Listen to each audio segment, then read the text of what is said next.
Hi, and welcome to this video on the regional Native American tribes of North America. Spread across the continent of North America, the major Native American regional groups had advanced cultures by the time colonizing Europeans arrived in the 16th century. Utilizing the land and adapting themselves to the terrain, they left cultural imprints that came into conflict with European settlers, but ultimately taught them many valuable lessons. Let's take a closer look at the 6 major groupings of these tribes.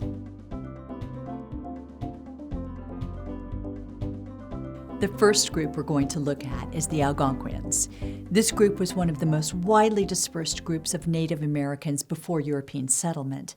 They originally could be found along the eastern seaboard as well as in much of modern-day Canada and in the region around the Great Lakes. Many of the Algonquian tribes obtained their food largely through hunting and fishing, while some also grew corn, beans, and squash.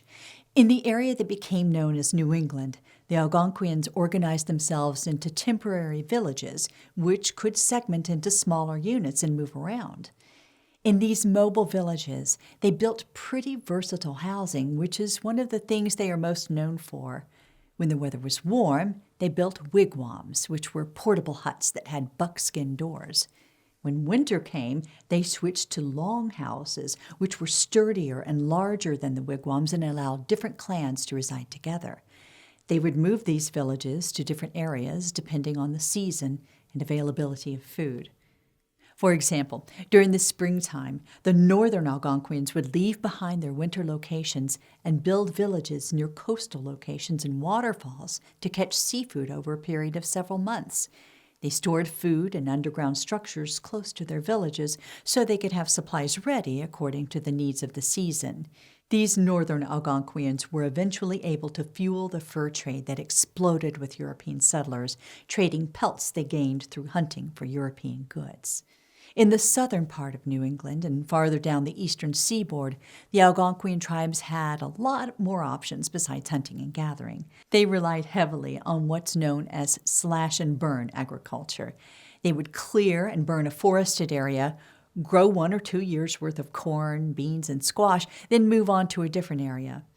A division of labor began to emerge in the villages, with women tasked with agriculture and men with fishing and hunting. Bordering the northern Algonquian settlements on the eastern seaboard were the Iroquois, a name given to a confederacy of 5 Native American tribes: the Mohawk, Oneida, Onondaga, Cayuga, and Seneca.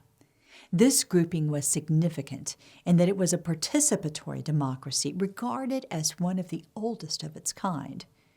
The Iroquois were warlike, conquering territory from other tribes and absorbing some people from those tribes into their own as a result. They were famous for use of polished shell beads known as wampum, which they actually didn't trade as money but instead used to commemorate important events and bestow honor. Iroquois women had their own particular rights. They held authority over property, farms, and horses.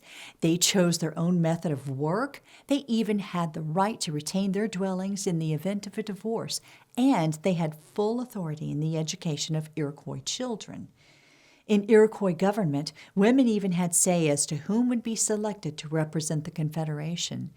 Their method of democratic governance caught the eye of Benjamin Franklin, who invited an Iroquois delegation to Albany, New York, to explain their system of government to a group of colonists in 1754. When it came to gathering food, the Iroquois were versatile. They engaged in farming, hunting, gathering, and fishing, and also incorporated corn, beans, and squash into their diets. Religiously, the Iroquois had a broadly monotheistic tradition that predated the introduction of Christianity to North America. Out farther west into the central part of North America, known as the Great Plains, lived a group of tribes known as the Plains tribes. This included the Sioux, Cheyenne, and Comanche. By the 18th and 19th centuries, the Plains tribes located in the western Great Plains had largely developed into wandering horse-riding groups that hunted buffalo for food. The group in the eastern Great Plains hunted buffalo as well, but resided in villages, utilized agriculture, and traded on a large scale. Though they were generally pretty spread out, the Plains tribes would ritualistically gather together in ceremonies where they would resolve disputes, make political decisions, and lay out war plans. While they were out hunting buffalo, they built and resided in teepees, which were made of buffalo hide and later canvas, held together by wooden poles. The southwestern part of the United States is where the Pueblo tribes lived. They resided in villages of multi-storied buildings made of adobe, stone, and other components, including groups such as the Zuni, Hopi, and Akume. The Pueblo largely utilized agriculture and organized themselves around tightly knit family clans. Known to be skilled weavers, they made their clothes out of woven textiles, natural fibers, and animal hides. In the realm of religion, the Pueblo celebrated the various seasonal cycles through elaborate ceremonies, typically featuring dances along with singing and drumming. Some of these traditional Pueblo religious dances were, and still are, public and open to non-members of a Pueblo tribe. Remarkably, several original Pueblo villages are still inhabited, including Taos Pueblo in New Mexico.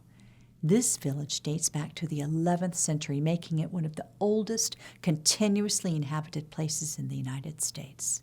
To the north of the Pueblo and to the west of the Plains tribes were the so-called Pacific Coast tribes, including the Tlingit, Chinook, Salish, and Nez Perce.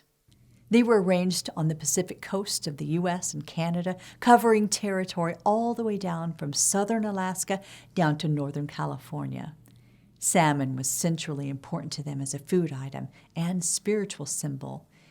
When not fishing, they used advanced agricultural practices to grow food, including digging and tilling, fertilizing, and habitat creation.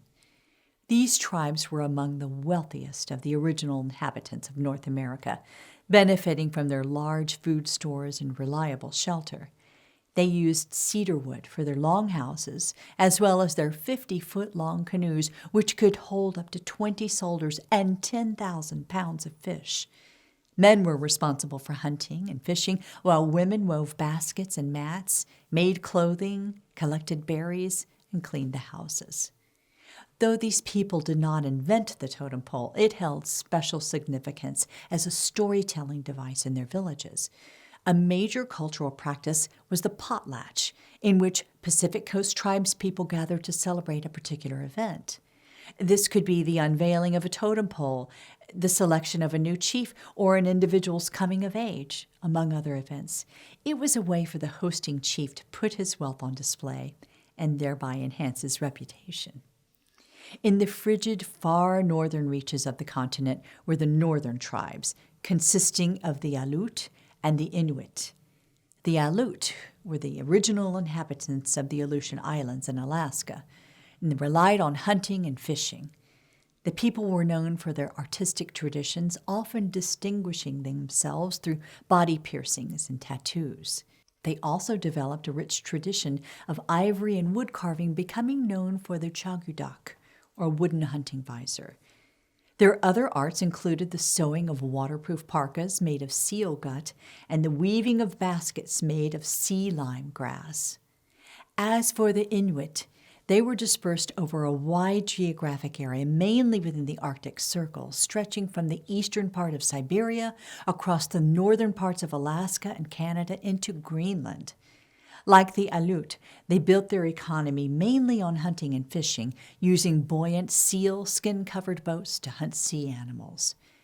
The design of these boats was so effective that Europeans and Americans copied it, including the name kayak, which became kayak.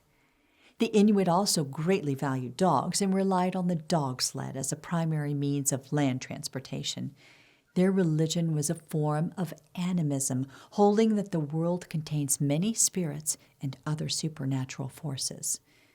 Currently, there are over 5 million Native Americans in the United States who descended from these tribes, 22% of which still live in reservations across the country. That's all for this review of the major Native American tribes. Thanks for watching, and happy studying.